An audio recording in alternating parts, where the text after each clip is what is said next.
High friends, welcome to Yashikar. நம்மளோட Zee தமிழில் பாப்புலராக போயிட்டு இருந்த ஒரு ஷோ தவிர்க்க முடியாத காரணத்தினால இன்கம்ப்ளீட்டாக முடியுது போல இருக்குது.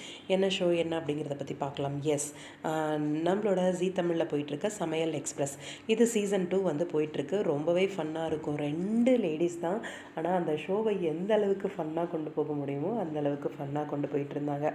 ரொம்ப சூப்பராகவும் இருந்துச்சு ஷோ. ஆக்சுவலாக இது எதிர்பார்க்காத ஒரு ட்விஸ்ட்டு தான். ஜோயா உங்கள் எல்லாருக்குமே தெரியும்.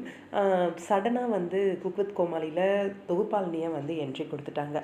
அதனால தான் போல இருக்குது தவிர்க்க முடியாமல் சமையல் எக்ஸ்பிரஸ் சீசன் 2 வந்து என் பண்ணியிருக்காங்க போல இருக்குது.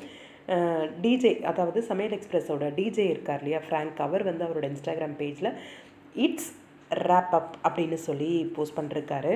The journey could have been incomplete, special thanks to all அப்படின்னு சொல்லி கேமராமேன் டீம், டெக்னிக்கல் டீம் எல்லாருக்கும் வந்து ஸ்பெஷலான ஒரு தேங்க் பண்ணியிருக்காரு. அவருக்கு இந்த ஆப்பர்ச்சுனிட்டியை கொடுத்த எல்லாருக்குமே ஸ்பெஷல் தேங்க் பண்ணியிருக்காரு. ஒன்றுத்தை விட ஒன்று பெஸ்ட்டாக வாய்ப்பு கிடைக்கும் போது போகிறது நார்மலாக நடக்கிற விஷயந்தான். ஆல்ரெடி இவங்க ஜீ தமிழில், விஜய் டிவியில் குக் வித் கோமாளியில் வந்தவங்க தான். சடனாக வந்து ஜீ தமிழ் போனாங்க. இப்போ மறுபடியும் குக் வித் கோமாளிக்கே வந்து என்ட்ரி கொடுக்குறாங்க.